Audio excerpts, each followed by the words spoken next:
ಲಕ್ಕುಂಡಿಯಲ್ಲಿ ನಿಧಿ ಹುಡುಕಾಟ ಶುರುವಾಗಿ 3 ದಿನ ಆಯಿತು. ಒಂದೊಂದು ದಿನವೂ ಒಂದೊಂದು ವಸ್ತು ಸಿಗ್ತಾ ಇದೆ. ಇವತ್ತು ನಿಧಿ ಹುಡುಕಾಟ ಶುರು ಮಾಡ್ತಾ ಇದ್ದಂತೆ ಬೃಹತ್ ನಾಗರಹಾವೊಂದು ಪ್ರತ್ಯಕ್ಷವಾಗಿದೆ.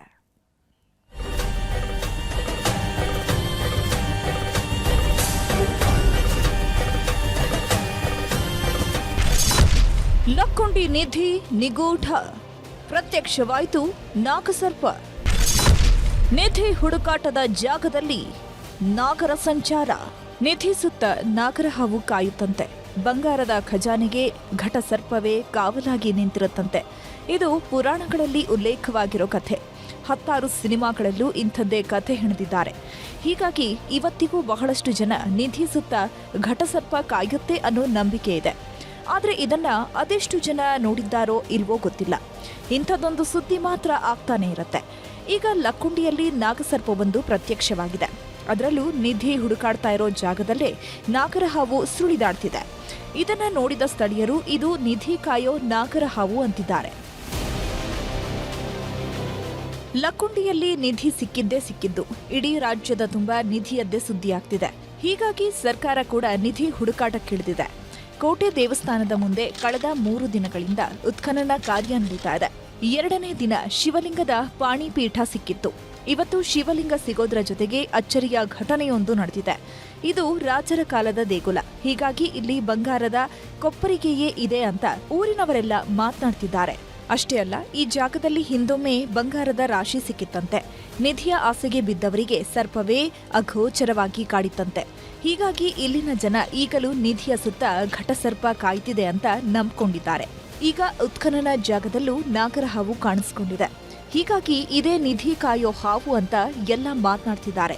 ಅಂದ್ರೆ ಸರ್, ನಾವು JCB ಆಪ್ರೇಟ್ ಮಾಡ್ತಾ ಇದ್ರಿ ಸರ್. JCB ಆಪ್ರೇಟರ್ ಮಾಡ್ತಾ ಇದ್ದ ಟೈಮ್ನಲ್ಲಿ ಸ್ವಲ್ಪ ಸೊಂಡೆ ಹಾಕಿ ಇದನ್ನು ಮಾಡಿದ್ರು ಸರ್. ಅಲ್ಲಿ ಸ್ವಲ್ಪ ಮಣ್ಣು ಸಡ್ಲ ಮಾಡಿರ್ತದೆ. ಮಾಡೋ ಟೈಮ್ ಒಳಗೆ ಸಡನ್ಲಿ ಬಂತು ಸರ್. ಅದು ಸಡನ್ಲಿ ಭಾಳ ಫಾಸ್ಟಾಗಿ ಹೋಯ್ತು ಸರ್. ಅದು ಸರ್ ಮಿರಿ ಮಿನಿಸ್ತಾ ಇತ್ತು. ನಾಗರಾವ್ ಸರ್ ಅದು. ಹಾಂ, ಕಾಳಿಂಗಿ ಸರ್ಪ ಟೈಪ್ ಆ ಟೈಪ್ ಇತ್ತು ಸರ್. ಅಲ್ಲಿ ಆ ಸೈಡ್ ಹೋದ್ ಸರ್. ಅದು ಮೂಲಿ ಒಳಗೆ ಹೋಗಿಂದ ಸರ ನಾವು ಕಂಡಿದ್ದು ಒಂದು ಚೋಟ ಮಾರ ಗೇಣು ಅಷ್ಟು ಕಂಡದ್ದು ಸರ್. ನಮ್ಮ ಲಕ್ಕುಂಡಿಯಲ್ಲಿ ಬಗೆದಷ್ಟು ರಹಸ್ಯಗಳು ಬಯಲಾಗ್ತಿವೆ. ಬೆಳಗ್ಗೆ ಉತ್ಖನನ ಶುರುವಾಗ್ತಿದ್ದಂತೆ ಬೃಹದಾಕಾರ ನಾಗರಹಾವು ಕಣ್ಣಿಗೆ ಬಿದ್ದಿದೆ. ಇದನ್ನ ನೋಡ್ತಿದ್ದಂತೆ ಕಾರ್ಮಿಕರೆಲ್ಲ ಕಂಗಾಲಾಗಿ ಹೋಗಿದ್ದಾರೆ. ಇದು ವೀರಭದ್ರೇಶ್ವರ ದೇವರ ಹಾವು. ಇದೇ ಹಾವು ನಿಧಿಯನ್ನ ಕಾಯ್ತಿದೆ. ಕೆಲವು ವರ್ಷದ ಹಿಂದೆ ಇದೇ ಹಾವು ವೀರಭದ್ರೇಶ್ವರ ದೇವಸ್ಥಾನದ ಈಶ್ವರಲಿಂಗವನ್ನ ಸುತ್ತಕೊಂಡಿತ್ತು. ಅಂದಿನಿಂದ ಈ ದೇವಸ್ಥಾನದಲ್ಲಿ ಯಾರೂ ಮಲಗ್ತಿಲ್ವಂತೆ. ಅಷ್ಟೇ ಅಲ್ಲ, ಈ ಹಾವು ಯಾರಿಗೂ ಯಾವುದೇ ತೊಂದರೆ ಮಾಡಿಲ್ಲ ಅಂತ ಗ್ರಾಮಸ್ಥರು ಹೇಳ್ತಿದ್ದಾರೆ. ನಾವು ನೋಡೋಕಲ್ಲಿ ಅಂದ್ರೆ ನಮ್ಮ ಇರ್ಬೇದೇವ್ರ ತಲೆ ಮ್ಯಾಗ ವಜ್ರದ ಹಳ್ಳಿ ಇಟ್ಟದ್ದು ನೋಡೀವಿ. ಆನಂತರ ಅದ್ರ ಬೆಳಕಿಗೆ ನಾವು ಹೆದರೀವಿ.